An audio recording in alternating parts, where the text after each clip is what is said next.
Eu vou falar sobre chakras e tô gravando de novo porque eu errei uma coisinha, mas vamos lá. Eu vou estar falando sobre esses chakras e a primeira coisa que vocês devem saber é que vocês não vão encontrar isso em livros clássicos. Os magnetizadores não falavam de chakras. Na verdade, eles falavam sobre os próprios órgãos e a gente vai entender o porquê já já. E também eles falavam muito sobre as correntes magnéticas, então talvez eles falavam mais diretamente sobre os nadis, o que são os nadis, espero estar colocando aqui para vocês. E lembrando de falar isso para vocês. Os nadis, se eu pudesse correlacionar os nadis, eles são como as veias e as artérias e os capilares para a gente. Mas não só isso, é como se eles não só fossem as veias, os capilares e as artérias, mas também, exatamente também, o próprio sangue. É como se o nadi é o caminho que a energia faz. A conexão, quando ele faz de um órgão para outro, essa comunicação, o sangue não vai percorrendo de um órgão para outro, de uma região para outra, essa energia também vai percorrendo, é como se esse próprio caminho que ela fizesse, a gente identificasse o nadi, chama isso de nadi, tá? E de novo, eu também sempre falo que o Marco Pareto traz teorias de fora, né? E eu critico na verdade, a trazida, será que existe essa palavra? Quando ele traz teorias de fora, mas não isso exatamente, mas sim quando ele traz e não explica a fonte, não explica o porquê que incluiu, porque ele viu tais benefícios e é muito visto os benefícios. Eu vou estar começando a falar um pouco desses benefícios quando eu começar a discorrer mais sobre esses chakras. Então, esses chakras é um conhecimento muito antigo, do conhecimento hindu. Para quem quiser se aprofundar mais, dá uma pesquisada, vai ter lá a tradução do sânscrito e tudo muito mais. Mas aqui eu quero trazer essa visão do magnetismo com os chakras.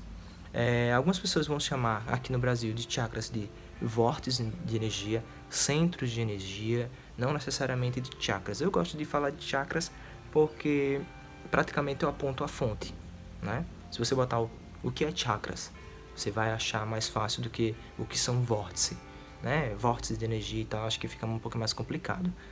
Mas é interessante sim esse abrasileiramento das palavras, assim também como vai existir os nomes desses chakras em hindu, em sânscrito na verdade, e já tem esse abrasileiramento, né? Lógico que não existe essa palavra, eu acho, mas pro brasileiro, né? E a gente já começando com o primeiro, que é o Muladhara. Eu tô com a minha filhinha porque eu sei o nome de todos, mas às vezes eu esqueço a sequência. E já em português é muito mais fácil da gente associar. Existem 7, esses 7 chakras estão totalmente correlacionados às 7 glândulas endócrinas que nós temos no corpo. E essas ligações são tão complexas, a gente vai estar falando sobre muita coisa complexa aqui. E compreenda que os chakras, assim como a energia no geral, o fluido universal como todo, o magnetismo como todo, é como se fosse eletricidade, no entanto com um probleminha. A eletricidade, o pessoal consegue manipular ela, consegue utilizar ela, consegue medir ela, coisa que a gente não consegue medir, mas eles não sabem exatamente o que é eletricidade, né? E assim é o fluido, a gente não consegue saber exatamente o que ele é, entender verdadeiramente o que ele é e muito menos medir, que é o maior problema. Quando a gente chama algo de energia, toda energia ela é medida. Essa a gente não consegue medir, né? Começando com um grande probleminha, eu espero ter lembrado também de colocar uma próxima imagem, que Mesmer falava que o corpo ele tinha seu fluxo e seu refluxo de energia. Então, todo chakra, por exemplo, ele vai ter o fluxo e o refluxo, mas também ele vai ter o próprio fluxo e o próprio refluxo. Como essa imagem, espero ter lembrado, eles têm esses cones. Nesses cones são as entradas de energia e a saída também. Alguns pesquisadores estudiosos dessa área vão dizer que a hora ele gira assim, captando energia, a hora ele faz assim, mandando energia para fora. Eu não compreendo assim. Filosoficamente, a gente vai filosofar muito sobre essas questões. Filosoficamente, a meu ver, assim como um buraco negro que às vezes ele engole uma estrela, mas às vezes ele também tem a capacidade de impulsionar ainda mais a velocidade dela por conta da sua atração. Lá vai eu trazendo teorias do cosmos para cá e que aí complica cada vez mais porque o povo gosta de trazer a mecânica quântica dentro da espiritualidade, que eu sou muito contra. Mas a gente não vai ter eu não tenho o melhor exemplo, eu gosto de entender como se ele fosse um funil. Sabe quando você enche a pia e depois destampa a pia, ela começa a fazer um funil e começa a entrar, mas ela fica com aquele fluxo em volta? Eu compreendo que aquele próprio fluxo, ele consegue captar como ao mesmo tempo emanar. É uma viagem? É, mas eu prefiro compreender assim. Algumas pessoas falam que ele gira muito rápido para fora e para dentro ao mesmo. Cara, é muito louco, cada um vai ter uma teoria e que gira sentido anti-horário, outro gira sentido horário, né? É muito complexo e isso é realmente uma coisa que cada um vai experienciar e que ao mesmo tempo é uma loucura. É como se cada um experienciasse uma casa em um bairro, numa rua específica e começasse a traduzir que aquela rua fosse aquele bairro por inteiro. É como se eu fosse para São Paulo e lá eu fosse assaltado em uma rua perigosa e dissesse que São Paulo é muito perigoso. Outra pessoa fosse para São Paulo, para outra rua, muito cheia de cultura, cheia de festa, cheia de alegria, e dissesse que São Paulo fosse aquilo, só aquilo também. Então é muito complexo do que a gente vai falar, mas eu vou estar trazendo um pouquinho aqui, 6 minutos de vídeo, nem comecei. Vamos lá para o primeiro chakra, que é o Muladhara, que é o chakra básico. E já começo com muito problema, porque lembra que eu falei do fluxo e refluxo? O chakra básico, ele está localizado entre o ânus e os ovários, o ânus e a vulva, ou o ânus e o testículo, do homem no caso. Exatamente no períneo, é essa região, esse meio caminho. Nesse meio caminho ele está localizado o Muladhara. E ele pode estar apontado para frente, inclinado, completamente para baixo. Isso vai depender de cada pessoa vai ter uma observação sobre isso. Eu costumo entender que ele está apontado para baixo, mas é possível senti-lo também colocando a mão só na frente, não necessariamente precisa ser embaixo. É bem complexo esse chakra porque não se tem ainda uma opinião de é isso, sabe? Não tem. E lembra que eu falei do fluxo e refluxo? Tinha um chakra coronal, ele está apontado para cima. Quanto é que está o refluxo desse chakra? No sentido contrário, exatamente, a 180 graus no sentido contrário. Então, é o próprio Muladhara? Então não são 7 chakras, são 6, porque o 7 é o refluxo? Ou lá onde tem o próprio Muladhara, existe o refluxo do coronário? E no coronário existe o refluxo do... Entende como é complexo? Muito louco. Já começa bem complicado. E eu falei que eles são ligados às 7 glândulas endócrinas. Então, Levi, qual é a glândula que ele está ligado? As suprarrenais, que está bem aqui, né? Deixa eu ver. Acho que é um pouquinho acima do umbigo, na parte das costas, suprarrenais. Fica em cima dos rins. Coloca na imagem do Google se você precisar. Eu coloco aí, vou ver se eu lembro de colocar. As suprarrenais. E aí tem muita história sobre as suprarrenais que tem formato de lua. Uma tem formato de lua, outra tem formato de triângulo, que são as duas energias, né? As polaridades, fluxo e refluxo, passivo e ativo, ou melhor, passivo e ativo, homem, mulher, alto, baixo, esquerda e direita, todas essas referências. É real? Não sei. Faz sentido? Também não sei. Sentido o quê? Na prática? Não sei. E tem o próximo chakra, sim, outra coisa. Tem uma correlação muito próxima entre eles, que é o próprio chakra sexual. Todos os chakras vão atuar sobre o outro, vai ter influência sobre o outro, mas esses dois, por estar muito próximo, muito, sabe? Tem uma correlação muito íntima entre eles. E aí muitas pessoas tiram o chakra sexual, tiram o básico, porque quando você faz influência em um, já altera no outro e por aí vai. Esse chakra sexual o pessoal também chama de chakra genésico, acho que é assim o nome. E no sânscrito é Svadhisthana. Se escreve mais complicado do que se fala, eu acho. E tá ligado às gônadas, que para as mulheres são os ovários e para o homem é o testículo. E aí, lembra que eu falei que eles não estão posicionados exatamente onde está a glândula? Porque se fosse assim, o chakra básico estava aqui, né? Vocês não estão vendo. E o chakra sexual estaria ali na altura do ovário, na mulher, né? Um pouco mais acima da vulva, acredito eu. Não sou uma referência para isso. E nos homens lá embaixo, por conta dos testículos. E não. Ele está posicionalmente falando, como nessa imagem, ele está mais próximo dos ovários do que do próprio testículo. O testículo está mais próximo, na verdade, do chakra básico. É uma loucura, não é? De onde trouxeram isso? Não sei. Talvez, alguns falam que são os clarividentes que viam esses pontos de energia, cada um com sua cor, né? Como o Muladhara, que é o chakra básico, vermelho, o Svadhisthana laranja, Manipura, que é o plexo solar, que algumas pessoas chamam de plexo solar, em amarelo, o cardíaco, que é Anahata, em verde, e assim sucessivamente. Eles viam isso, é uma coisa comum entre eles, né? Que eu não sou. Já consegui ver até a segunda camada em um transe leve, já, principalmente quando depois das sessões de terapia à distância eu sempre tinha essas visões, não traduzidas, mas tinha.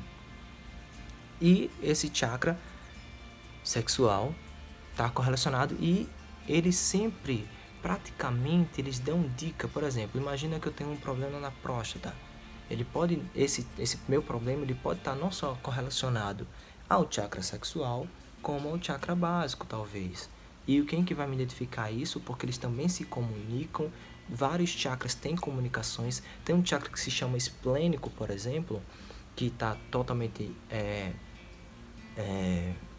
vinculado ao baço, que em inglês é spleen, por isso que chakra esplênico, que é esse chakra também manda energia para os rins, que o básico também manda energia para as suprarrenais. Olha a correlação entre eles. Quem faz essa correlação? Os nadis. Então, o tato entra aí.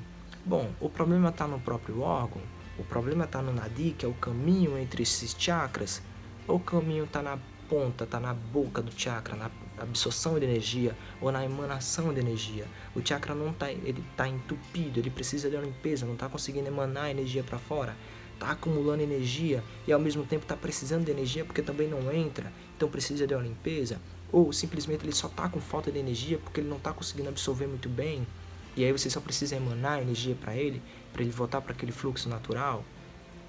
E só quem diz isso é o tato. São essas percepções, como eu falei no vídeo passado.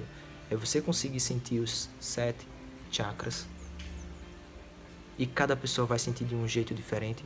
Esse aqui eu sinto vibrando, esse aqui eu sinto quente, mas o quente dele tá fraquinho, esse aqui já tá mais forte. Cada pessoa sente de um jeito e aí você precisa catalogar e criar seu manual de instrução, de percepção dessas energias. O próximo chakra é o Manipura, que é o plexo solar, que as pessoas falam, que está vinculado ali ao pâncreas. E o pâncreas, se eu não me engano, ele está um pouquinho mais de lado, mas algumas pessoas falam que ele fica mais de lado, outras pessoas falam em alinhamento de chakra porque ele está desalinhado, mas desalinhado no sentido figurado ou realmente está troncho naquela linha que sempre é falado com a coluna vertebral. Tem essas loucuras, mas ao meu ver ele está sempre alinhadinho, ele é alinhado e você consegue perceber, e desalinhado é só no sentido figurado, e não quer dizer que ele está ali mais tronchinho. É lógico que de acordo com as suas percepções, eu não consigo colocar aqui uma regra, cada um vai ter que realmente perceber, e quem sabe no futuro a gente tem uma ciência realmente que consiga sentir essas energias e perceber e dizer, tua percepção tá meio errada, o certo é assim, mas por enquanto ainda não. E aí esse Manipura está ligado ao pâncreas e a gente começa, por exemplo, a falar que esse chakra pode ser o responsável de pessoas que têm patologias como diabetes, por exemplo. E a atuação sobre ele pode trazer uma solução para essa patologia. Algumas pessoas já atuaram sobre eles e diminuíram a quantidade de insulina enquanto estavam em atendimento. Parou o atendimento, voltava ao normal. Então ainda não conseguiram descobrir um caminho certeiro. O próximo é o Anahata, que está muito ligado a timo, a glândula timo, que muitas pessoas falam que quando criança ele é o responsável pelo nosso sistema imunológico, sistema linfático, se eu não me engano, que é muito, muito importante para isso, e que depois quando cresce ele não tem muita importância. Não sei se isso é verdade, eu não tenho formação em medicina, mas ele está ligado ao chakra timo, é o nosso chakra das emoções, e algumas pessoas falam por ser das emoções, está totalmente vinculado ao nosso sistema imunológico, mas atualmente o pessoal anda falando que o chakra laríngeo, que está ligado às glândulas, Jesus, eu esqueci o nome dessas glândulas, tireoide, paratireoide, lembrei, que ele sim tem uma função mais ativa sobre esse sistema imunológico, principalmente em patologias autoimunes. Falam que essas pessoas que têm patologias autoimunes têm uma estrutura desse cone, desse chakra, bem estranha, como se tivesse com uma estrutura quebrada, que eles não conseguem identificar ainda como atuar perfeitamente sobre esse chakra, como restabelecer a estrutura dele. Chegando agora no chakra frontal, que é o famoso terceiro olho, o chakra da clarividência, que o pessoal fala tanto, que está ligado à nossa pituitária, lembrei. Para a nossa pituitária, que se eu não me engano é hipófise. Acho que é hipófise. Jesus, espero que esteja colocando o nome certo. Mas segura a pituitária. Por quê? Porque também tem o nosso chakra coronal, que está ligado à nossa pineal. Que se eu não me engano, o nome dela também é epífise. Eu acho que é isso. A pituitária é hipófise e a pineal é epífise. Tá? Cuidado, possa ser que seja ao contrário. Mas isso é muito fácil achar na internet, mas fica com chakra frontal ou terceiro olho com a pituitária e o Svadhisthana não, é Sahasrara. Já eu digo cada um para vocês, que é o coronal, tá ligado à pineal, que é aquela famosa pinha, que é a glândula da nossa consciência, como se fosse a nossa antena espiritual. Cada pessoa tem uma explicação, um estudo em cima disso, e várias histórias loucas em cima dessa danadinha dessa pineal. E aí, de novo, cada chakra na sua região de atuação, mas às vezes não. Às vezes não, tá? Às vezes a gente vai ter, por exemplo, um problema de pele, e a gente pode vincular esse problema de pele ao primeiro chakra, mas por ser uma ferida, por estar voltado ao sistema imunológico, a gente acha que é o cardíaco, mas talvez não seja ele, sim o laríngeo. Então, quem vai atuar é o tato. E depois, quando a gente tem um tato, a gente praticamente consegue compreender. Caramba, na verdade, por mais que o problema esteja, por exemplo, nos rins, mas o problema era lá no laríngeo, porque era o sistema imunológico. E o tato vai fazer a gente filosofar em cima disso para talvez tentar compreender. Por enquanto, sim, a gente filosofa mais do que realmente entende esse corpo. Para entender é sentir. E sentir muitas vezes é difícil de explicar. Né? É como se eu tentasse pegar uma emoção e tentasse colocar em palavras. A gente limita e muitas vezes nem consegue explicar verdadeiramente. Então, voltando, são 7 chakras. O primeiro é o básico, tá aí a imagem. Básico, sexual, plexo solar, cardíaco, laríngeo, frontal e coronal. Agora tem mais um, que eu gosto de implementar ele. Ele não é considerado um chakra vital, um dos principais, mas eu incluo ele por ser, por cada vez mais ele tá sempre visível ali em algumas patologias como TDAH, síndrome do pânico, depressão, ansiedade, hipertensão. Ele está sempre ali no meio apontando que ele é importante de uma atuação. E se você não considera ele, você não tem uma atuação eficaz em cima daquela patologia, que é o chakra esplênico que eu já falei. Só tem um probleminha. Todos os chakras saem nessa direção. Reto, certo? O esplênico, ele sai mais a 45 graus. Todo chakra tem o seu reverso a 180 graus. Eu tenho um coronário, por exemplo, eu tenho um frontal que sai nesse ângulo, e o reverso dele é a 180 graus para trás. Aqui, ele sai lá atrás aqui. Se eu tenho um esplênico que sai um pouquinho assim, 180 graus, ele vai sair lá atrás. Desculpa, tem que virar mais, né? Pra lá, certo? Assim, ó, mais a 45 graus. Não sei se deu para entender. Mas, ó, tô aqui de frente, ele sai um pouquinho de lado, ele vai estar lá para trás. Creio que o vídeo está invertido, então só lembrando que o esplênico fica do lado esquerdo. Então ele sai lá para trás do lado esquerdo. Um pouquinho de lado também, a 180 graus. É uma linha reta, literalmente, tá? E esse chakra, ele tá vinculado ao baço. E ele tem como se fosse um cinturão esplênico, uma correlação. E isso é devido a um magnetizador espírita que estuda muito esse chakra. Eu devo esse conhecimento a ele, aos livros que ele escreve sobre esses temas. que esse chakra é responsável por também mandar energia pro baço, pro pâncreas, pro fígado e pros rins. Ele manda energia para esses três. E esses três também, para esses três, baço, pâncreas, fígado e rins, suprarrenais no caso, são 4. E esses órgãos e glândulas também recebem energia de outros pontos. Então praticamente o que a gente acabou de falar aqui foi de nadis. O esplênico recebe e distribui pelos nadis para esses chakras, para esses órgãos, seja enfileirado ou talvez uma comunicação direta, tá? E isso a gente precisa cada vez mais compreender essa anatomia energética apenas com o estudo e a observação, principalmente do nosso tato, principalmente da nossa percepção energética. Vídeo longo, espero que vocês tenham gostado. Os magnetizadores clássicos, não falo sobre eles. Isso é um conhecimento externo que trouxe mais uma atuação pra gente. Antigamente a gente só agia direto no órgão e às vezes o problema não estava ali nele. E a gente precisava entender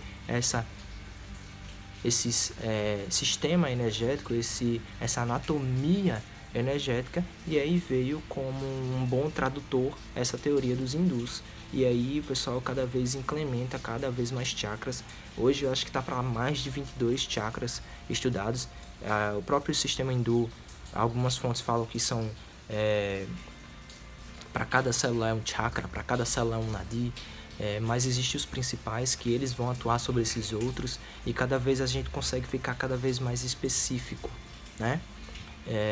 Como antigamente falava que depressão era uma coisa ali da cabeça, depois começaram a ver que tem tantas possibilidades, não só hormonal, como questões realmente em momentos depressivos que desencadeia uma situação onde a pessoa começa a entrar num quadro de depressão. É bem complexo isso, nem tenho propriedade para falar. Mas antigamente a gente tinha uma visãozinha mais fechadinha, como a própria medicina tinha, que trabalhava em cima de sangrias e escamação e tudo mais, e hoje a gente tem esse leque, essa possibilidade, essa maravilha que é a própria medicina tradicional, e a gente precisa estudar ela um pouquinho, pelo menos quando a gente fala de anatomia, para a gente compreender que órgão é aquele. Eu tô sentindo algo estranho nessa região, o que é que tem ali? Que órgão é esse que tá assim? E é isso, gente, falei pra caramba, espero que vocês tenham gostado do vídeo, abraço e até mais.